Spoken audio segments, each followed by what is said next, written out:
Bonjour à toutes, j'espère que vous allez bien. Maintenant que vous êtes incollables sur les hydrocarbures et les alcools, puisqu'on a fini le chapitre 3, enfin vous l'avez fini à la maison, je vous propose d'aller plus loin et de découvrir d'autres familles de composés organiques. Nous nous concentrerons dans ce chapitre, qui est le quatrième et le dernier de l'année, sur des composés organiques présents dans le lait. Et commençons tout d'abord par la famille des acides carboxyliques. Les acides carboxyliques, c'est ce que vous appelez dans votre métier les acides gras. En outre, les acides aminés sont aussi des acides carboxyliques, et je vous rappelle que les acides aminés sont les éléments constitutifs des protéines. Poursuivons.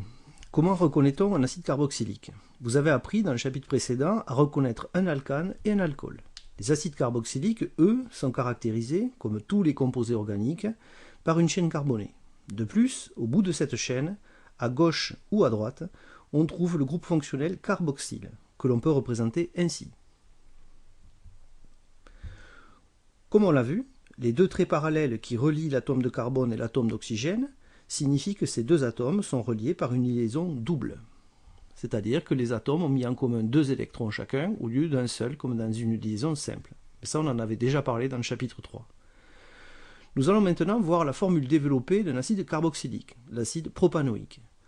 On sait que le préfixe prop signifie que la chaîne carbonée comprend 3 atomes de carbone. Si vous en rappelez pas, il faut consulter le tableau, le fameux tableau, page 3 du cours du chapitre précédent. Donc 3 atomes de carbone. En bout de chaîne, on rajoute le groupe carboxyle qu'on vient de voir. Vous remarquerez que l'atome de carbone qui est dans le groupe carboxyle est un des atomes de carbone de la chaîne, pas un de plus. Il ne reste plus, une fois qu'on a placé ceci, qu'à placer les atomes d'hydrogène manquants, comme on a appris à le faire dans le chapitre précédent.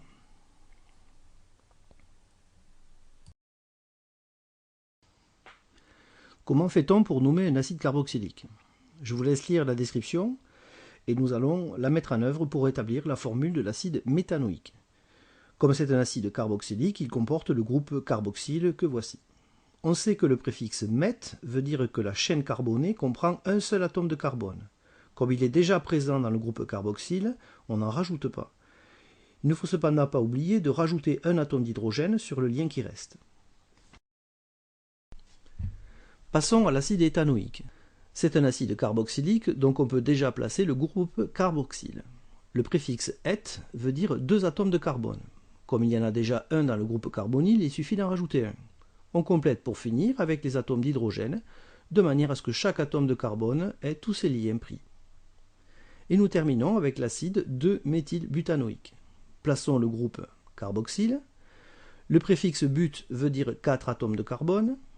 Comme il y en a déjà un dans le groupe carboxyle, il faut en rajouter 3. Nous avons un acide butanoïque.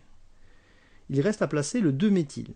On sait qu'un groupe méthyle comprend un atome de carbone. Il est à placer sur le deuxième atome de carbone de la chaîne. On pourrait numéroter de gauche à droite ou de droite à gauche. Mais ici, on n'a pas le choix. L'atome de carbone du groupe carboxyle est obligatoirement le numéro 1. On est obligé de numéroter comme ceci. Et donc, notre 2-méthyle est forcément ici. Il ne reste plus qu'à compléter avec les atomes d'hydrogène.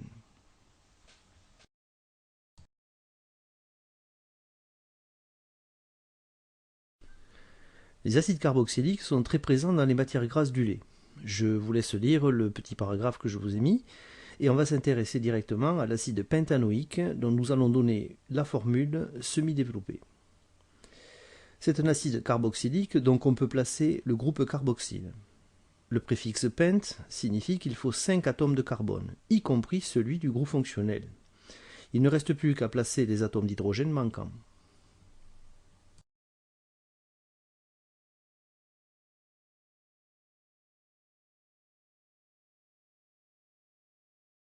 Nous quittons la famille des acides carboxyliques pour étudier une autre famille de composés organiques, les composés carbonylés, qui sont reconnaissables à la présence du groupe carbonyle, celui-ci, formé d'un atome de carbone et d'un atome d'oxygène, reliés entre eux par une liaison double. Il existe 2 familles de composés carbonylés, les aldéhydes et les cétones. Et commençons par les aldéhydes. Les aldéhydes se composent d'une chaîne carbonée et au bout de cette chaîne, on trouve le groupe carbonyle, CO, relié à un atome d'hydrogène. Par exemple, voici la composition d'un aldéhyde, l'éthanal. Le préfixe "-eth" veut dire 2 atomes de carbone. En bout de chaîne, un atome de carbone est celui du groupe carbonyle. Cet atome de carbone est relié à un atome d'hydrogène. C'est d'ailleurs ce qui différencie les aldéhydes des acides carboxyliques.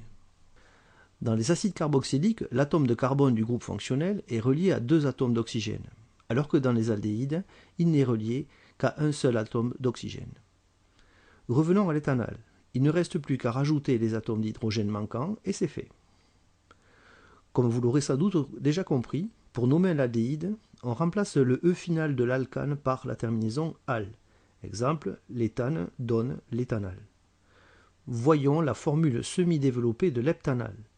On place le groupe carbonyle, que j'ai entouré en vert, et on le rattache à un atome d'hydrogène.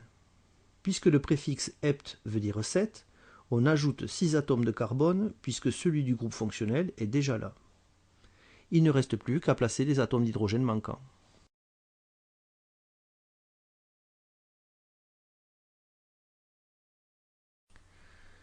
Terminons cette partie du chapitre avec les cétones.